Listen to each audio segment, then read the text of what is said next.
Top quality और consistent performance के लिए सिर्फ सिल्वर पंप्स। टॉप क्वालिटी और कंसिस्टेंट परफॉर्मेंस के लिए सिर्फ सिल्वर पंप्स, नाम याद रखना।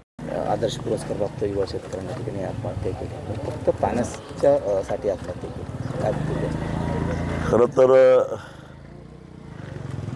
सरकार एखाद्या प्रश्नाकडे किती दुर्लक्ष करते आणि एखादा कार्यकर्ता तळमळीनं काम करत असताना त्याला प्रशासनाकडून कशा प्रकारे बेजबाबदारपणे तो प्रश्न हाताळला जातो त्याचं उदाहरण म्हणजे कैलास नांगरेंची ही घटना आहे। फार काही ते का सूर्यचंद्र तारे आणून मागत नव्हते। खडकपूर्ण प्रकल्पामध्ये जे अतिरिक्त पाणी आहे, सांडव्यातून पाणी पूर नियंत्रणासाठी जातं, ते पाणी नदीत सोडण्याच्या ऐवजी या 7-8 गावांच्या छोट्या छोट्या प्रकल्प बंधाऱ्यामध्ये साठवून ठेवण्यासाठी एक फक्त 70-80 मीटर काहीतरी थोडंसं रस्ता क्रॉस करायचा होता, त्यासाठी परवानगी घ्यायला पाहिजे। मला मान्य आहे की ही गावं लाभक्षेत्रामध्ये नाहीत, परंतु अतिरिक्त पाणी असताना आणि काही गावांनी पाण्याची आवश्यकता नाही असं कळवलेलं असताना मंत्रालयामध्ये बैठक घेऊन हा निर्णय सहजगत्या होऊ शकला असता।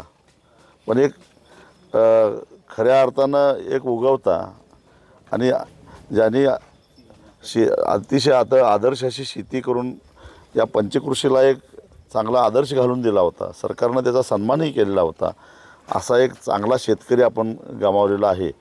ते सरकारच्या या बेजबाबदारपणामुळं आणि विशेषतः प्रशासनाच्या या घिसाड धोरणामुळं हे झालेलं आहे।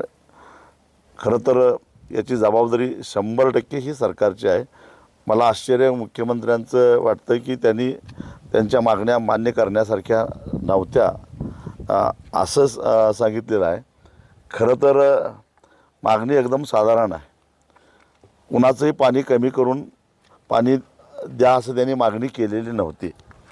फक्त पूर नियंत्रणासाठी जे पाणी अतिरिक्त जातं ते पाणी ह्या 7-8 गावाच्या पिण्याच्या पाण्यासाठी म्हणा किंवा भूगर्भातल्या पाण्याची पातळी वाढवण्यासाठी, बंधाऱ्यात भरण्यासाठी थोडंसं फक्त एक रस्ता क्रॉस करायचा होता, त्यासाठी ते पाणी मागत होते। त्याला धोरणात्मक निर्णय घ्यायचा होता आणि तो निर्णय सहजगत्या घेतला असता काही प्रकल्पांना, काही नेत्यांना अशा प्रकारे लाभक्षेत्रामध्ये नसतानासुद्धा असं पाणी दिलं आहे आणि युद्ध पातळीवर निर्णय घेऊन दिलेला आहे। मग ह्या गावांनी सरकारचं काय घोडं मारलं होतं? कशासाठी या लोकांना ऐन उन्हाळ्यामध्ये पाण्यासाठी वंचित ठेवलं जातं आहे, हा खरा सवाल आहे। कर्जमाफी म्हणजे सांगितली होती करायची, मात्र आता अजितदादा म्हणतात की तुम्हाला कर्ज भरावंच लागेल, कसं पाहतात? सरकारनं विधानसभेच्या निवडणुकीमध्ये आम्ही 7-12 कोरा करू अशा प्रकारचं आश्वासन दिलं होतं सरकारनं, म्हणजे सरकारमध्ये असणाऱ्या या नेत्यांनी, तिन्ही पक्षाच्या नेत्यांनी जाहीरनाम्याद्वारे महायुतीनं महाराष्ट्रातल्या शेतकऱ्यांना आश्वासन दिलं होतं। त्याच्यावर विश्वास ठेवून शेतकऱ्यांनी भरभरून त्यांना मतं दिली आणि आता राज्याचे अर्थमंत्री म्हणतात की राज्याची तशी आर्थिक स्थिती नाही। वास्तविक पाहतात ते स्वतःच सांगतायत की मी 11 वेळा महाराष्ट्राचा अर्थसंकल्प मांडला। याचा सरळ अर्थ आहे की महाराष्ट्राच्या आर्थिक स्थितीची त्यांना खडानखडा माहिती आहे। मागच्या सरकारमध्ये सुद्धा तेच अर्थमंत्री होते। मग असं असताना राज्याची आर्थिक स्थिती चांगली नव्हती तर महायुतीनं जाहीरनाम्याच्या माध्यमातून शेतकऱ्यांना खोटं आश्वासन का दिलं? तुम्हाला शेतकऱ्याला गंडवायचं होतं का? फसवायचं होतं का? विश्वासघात करायचा होता काय? या प्रश्नाची उत्तरं त्यांना द्यावी लागतील। आता सुटका नाही, त्यांना शेतकऱ्याचा 7-12 हा कोरा करावाच लागेल। एवढंच नव्हे तर त्यांनी असंही आश्वासन दिलेलं होतं की केंद्र सरकार जो काही वेगवेगळ्या शेतीमालाला हमीभाव जाहीर करेल त्याच्यावर 20% अनुदान द्यायचं सुद्धा जाहीर केलेलं होतं।